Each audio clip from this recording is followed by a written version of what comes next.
amigos, seguimos aquí en contacto y tenemos a una invitada, es la profesora de SAN, quien nos va a explicar algo interesantísimo porque veníamos hablando fuera de cámaras que en nuestro país estamos viendo el conflicto en todos sus niveles y en todos los estamentos del Estado y a nivel de todos los rubros.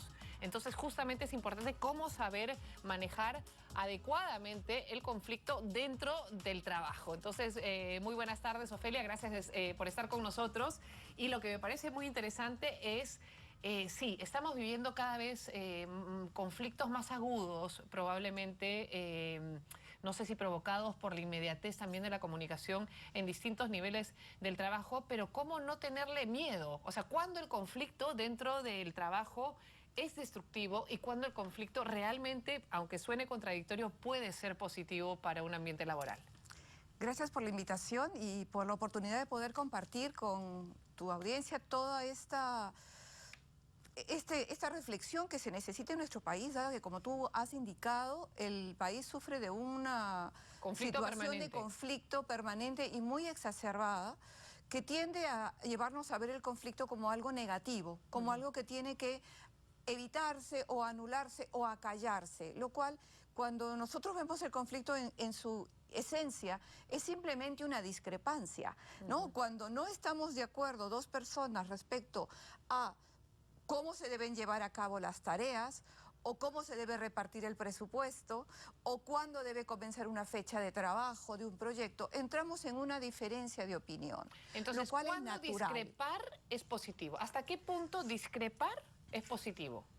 Cada vez que tú estás frente a una situación y tu contraparte con la cual tienes que trabajar, ¿no?, llega a un punto de opinión diferente, ese es el momento en el que tú sabes que tienes que empezar a trabajar en esa, esa diferencia. Porque tú y yo tenemos vivencias diferentes, conocimientos diferentes, percepciones diferentes. Exacto. Estamos mirando lo mismo y estamos viendo cosas distintas o preferencias distintas, producto pues de todo nuestro background. Por lo tanto, el conflicto se debe de abordar. Pero como está muy cargado de emocionalidad, los cerebros quedan atrapados por la mente emocional y no pueden llegar al siguiente nivel, que es ya el razonamiento lógico de la situación. Ahora, si ponemos algo práctico para que entienda el televidente, por ejemplo, en el Congreso de la República dicen, este es un lugar, el Parlamento es donde se parla, donde se tiene que justamente plantear las diferentes opiniones y eventualmente llegar a un consenso. Entonces, ahí empiezan los conflictos, donde cree que en el Parlamento, o sea, se tiene que llegar a una situación de concesiones o de empatías. O sea, ¿a dónde se tiene que llegar para que realmente resolvamos la situación y podamos salir adelante y no quedarnos atrapados y simplemente nos destruimos al final todos? Mira, cuando nosotros entendemos que el conflicto es simplemente la discrepancia y al mismo tiempo una oportunidad de crecimiento, porque el conflicto es el motor del cambio, porque nos obliga a cuestionarnos, nos obliga a pensar. Entonces, trabajamos ambas partes, porque ambas partes entendemos lo mismo. El conflicto no es una pelea, el conflicto es la discrepancia natural, humana. Entonces, si yo me conozco a mí misma, he trabajado en mí, conozco mis patrones mentales, sé lo que quiero, sé cuáles son los alcances a los que puedo llegar, qué es lo que puedo ceder y qué no puedo ceder. Tengo que empezar a pensar en mi contraparte. Por eso es que recomendamos mucho una formación en manejo de conflictos para evitar entrar en entrampamientos que parece que nos lleva a soluciones que no tienen salida. Bueno, ahí el problema de la soberbia, por ejemplo, debe ser el principal enemigo de la resolución de un conflicto. Porque esta persona asume como personal el tema. Cuando estoy en un ambiente laboral, es trabajo. Y debo de mantenerme en un nivel donde no me están atacando a mí como persona. Estamos discrepando en un hecho, en una decisión. En todo conflicto hay un problema que solucionar. Hay personas, ¿no? Y está el proceso mismo, ¿no? Entonces, yo tengo una transparencia más adelante que de repente me pueden ayudar. Si podemos pasarlo, sí, más adelante. Justamente porque hay una trilogía. No, la siguiente, por favor. Ahí estamos. Esta trilogía es importante que todos la entendamos. Podemos estar horas, meses discutiendo un tema y el problema que tú ves es distinto al problema que yo veo. Y entonces jamás lo vamos a poder solucionar. Ahora, otro tema bien interesante es esta trilogía. Por ejemplo, una empresa donde todo es armonía desde hace mucho tiempo, donde no existe el problema, donde existen las personas y el proceso para hacer lo que saben hacer todos los días. ¿Esa empresa va a crecer? Va a tener menos probabilidades de innovar. Entonces los problemas a veces son necesarios para crecer. Exactamente. Tú tienes que generar un ambiente laboral donde las personas puedan discrepar en forma saludable. Es decir, sentarse en una mesa, escucharse uno a otro y ponerse a preguntar qué es lo que la otra persona está pensando. Porque si está pensando en un beneficio para la compañía que yo no veo, o está pensando en un proceso de trabajo que no conozco, si yo no pregunto, si yo no trato de entender tus marcos mentales, tu información, jamás voy a poder llegar a un acuerdo contigo. Ahora, ¿qué es digamos, las características fundamentales que petardean, digamos, un triángulo como ese? O que petardea a las personas o al trabajador, o que hace que este problema al final se vuelva un problema que no tiene solución.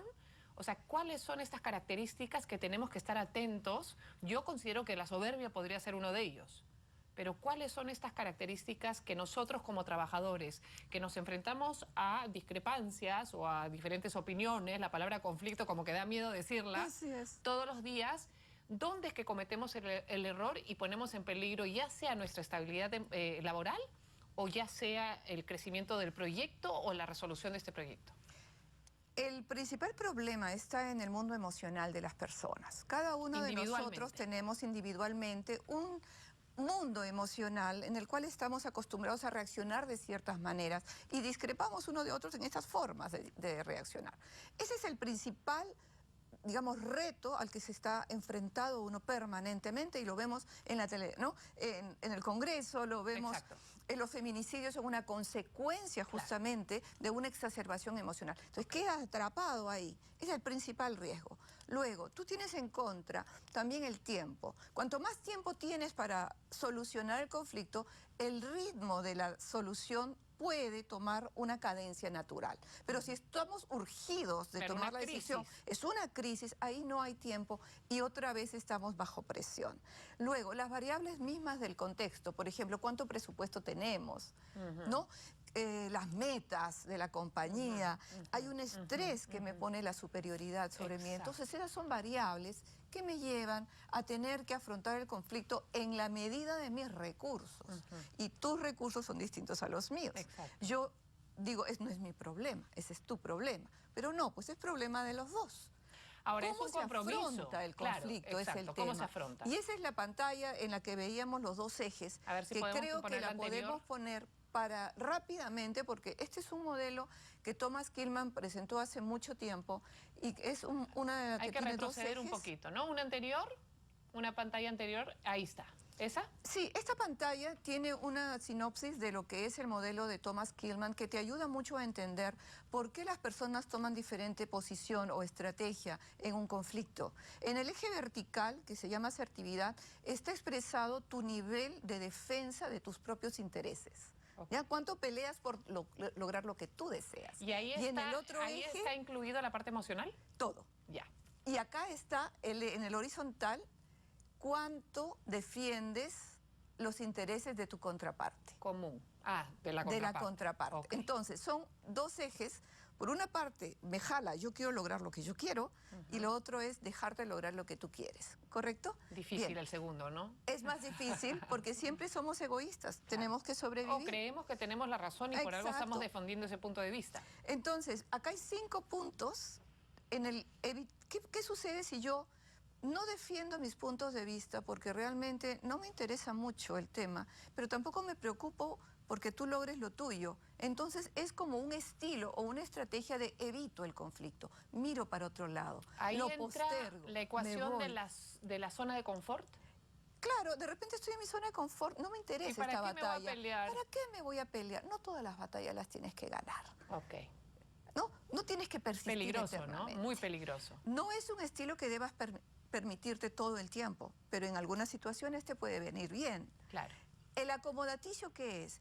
yo te dejo que tú logres lo que tú deseas y yo voy a ceder en este momento, pero me preocupo que tú logres. Lo haces con tu pareja, lo haces con tus hijos, con tus padres, con tus compañeros de trabajo. Es una negociación. Siempre es una negociación. Ya.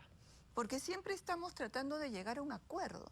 Pero esa parte acomodaticia es una cuestión, una decisión racional que me tiene que hacer feliz permitir que tú logres tu objetivo. Exacto. No con rencor, porque hay gente que dice te voy a dejar ganar, pero se queda con la rabia y el día de mañana quiere una revancha. Ese acuerdo no se mantiene en el tiempo, ¿ves? Y esa es una de las condiciones para que un acuerdo sea bueno, es que se mantenga en el tiempo. Okay. ¿No? Que no sean bombas de tiempo. Ahora, el punto más alto del eje vertical, donde dice competitivo, caracteriza a las personas que son guerreras, que quieren lograr siempre salir con su propia necesidad satisfecha y no se preocupan de que la contraparte logre satisfacer sus necesidades u objetivos. ¿Y eso en la línea del guerreros. tiempo es destructivo? Es destructivo porque lastima. No, lastima las relaciones. Negociar con un proveedor que siempre te quiere, ¿no? Digamos, o sea, sacar algo o el más. Proveedor, claro, con el cliente. Entonces, te sientes a la larga mal, porque dices, claro. Siempre estoy perdiendo. Y se generan ahí, digamos, emociones negativas que no tendrían por qué entrar en un tema laboral. Resentimientos o ese tipo de cosas, desconfianzas. Claro, porque eres la misma persona, no tienes dos cerebros, es uno solo. Por otro lado, tenemos el estilo más recomendable, que es el colaborativo, donde la persona genera una capacidad, una habilidad, una competencia para generar acuerdos muy creativos, muy innovadores, donde logran su beneficio, pero también ayudan a la otra parte a lograr lo que espera. En este estilo, la innovación, la creatividad es importante, porque no se trata de que tenemos que repartirnos la torta. Tú ganas esto y yo esto. No, hay que hacer crecer la torta, se dice. Es decir, vamos a incorporarle características, atributos, situaciones a la decisión que antes no estaban porque se nos ocurrió. Y reconocer los talentos distintos en cada quien. Has escuchado del ganar-ganar, ¿verdad? El estilo ganar-ganar, ese es al que se llega por este estilo colaborativo. Ahora, Ofelia, siendo tú profesora de SAN, o sea, ¿esto es algo que uno puede estudiarlo, trabajarlo en uno mismo para justamente desarrollarse mejor en la vida laboral? Definitivamente sí. O sea, se aprende, uno se forma, vas aprendiendo a lo largo de la vida, si tú tienes interés, porque todos sabemos cuál es nuestro punto débil, y si el punto débil lo reconoces, que es no puedo negociar bien, pierdo la calma, se me van los papeles, ¿no?, de las manos, entonces trabajas. En forma personal, puedes trabajar leyendo sobre la teoría, siguiendo los cursos, participando en los talleres y por otra parte en tu día a día. Es decir, cada vez que estés frente a una situación, tratar de decir, no me voy a dejar atrapar por mi lado emocional, voy a tratar de, sí, no voy a dejar de sentir, pero que mis sentimientos sean como un resorte que me lleven a despertar la parte lógico-racional, donde yo pueda analizar el problema. Verifico que tú y yo estamos viendo lo mismo. ¿El problema es sí, esto es lo que tenemos que solucionar. Pero tú lo ves de allá y yo lo veo de acá. Yo te voy a decir ahora qué es lo que yo veo. Ahora, pero tampoco se trata de aniquilar la parte emocional, porque yo diría que en el mundo laboral la parte emocional da pasión. Y si uno no tiene pasión en lo que hace, no va a trascender. Exacto. Lo malo es que las personas quedan atrapadas en la parte emocional, se dejan, digamos, llevar a una posición personal y ya no debaten lógicamente, ya debaten como una especie de batalla personal. Si tú y yo estamos discrepando en una idea, esa idea no es ni tuya ni mía, es la idea. Es como cuando juegas cartas. Sueltas la carta está en mesa. A la carta la subimos, la bajamos, la partimos, la dividimos, la volvemos a armar. Es la idea. No eres ni tú ni yo. Esa capacidad de poder salir, claro, si la partes en la mitad, se acabó, estamos llegando a lo que se llama solución de compromiso, que es una solución a medias, pero ni tú te vas contenta, ni yo me voy contenta. Es como que se rescinde el contrato. No se sostiene porque de repente tú dices, sí, pero sabes que como no quedé muy contenta, entonces tengo que buscar esto otro. Claro. ¿Ves? Claro. Entonces lo óptimo es que podamos conversar. El diálogo, la comunicación, es la herramienta fundamental. Hay que saber escuchar a la otra parte. Exacto. La empatía, ponerse en el lugar de la otra persona. Y tener educación en estos temas. El Perú está exacerbado en el tema del conflicto. Es lastimoso. Por eso es que hay que bajarnos un poco la temperatura, ¿no? en cuanto a la forma como abordamos los problemas. Sí, porque el ambiente está encrispado y si las autoridades tienen este comportamiento ya cotidiano y está expuesto tanto en los medios, eso es lo que hereda la población, ¿no? Esa manera de resolver o de no resolver los problemas. Recuerden, ellos son nuestros modelos, porque Padres de son la patria. los padres de la patria, son las autoridades, y si la población dice si los han elegido es porque ellos saben lo que tienen que hacer. Pero si los vemos asumir conductas ofensivas, agresivas, ¿no? Cuando no saben salir al lado lógico racional. Si tenemos que debatir un tema, bueno, pongámoslo sobre la mesa, porque hay una capacidad analítica en el ser humano. Y esa es la capacidad analítica que no estamos viendo. Y yo creo que probablemente la población que ve esto todos los días involuntariamente puede empezar a repetir este patrón de conflicto constantemente al interior de sus hogares o en su trabajo o a nivel familiar. Se sienten identificados cuando reaccionan de esa misma manera. Porque dicen así debe ser, pues, ¿no? Porque así lo estamos viendo por la televisión, ¿no? Bien, Ofelia, interesantísimo. Realmente este tema, yo creo que no hay nadie en este mundo que no viva algún tipo de conflicto. Casi a diario lo tenemos, desde tener paciencia en una luz roja, ¿no? Casi a diario tenemos situaciones en las que tenemos que negociar, ya sea con nuestra paciencia, con el otro, con el sistema. Y creo que es bien importante aprender a poner de costado un poco las emociones que tanto daño nos pueden hacer. Valorar las emociones y enriquecerlas, no ser tolerantes, porque todos vamos a estar en cualquier momento de nuestra vida frente a situaciones conflictivas, ¿no? Bien, Ofelia. Muchísimas gracias. Gracias, también ha sido Ofelia Brown, entonces ella es profesora de ESAN y interesantísimo, ¿no? Cómo resolver los conflictos, cómo afrontarlos y cuán necesarios son a veces para seguir avanzando. Bien, ahora vamos con un giro inesperado que daría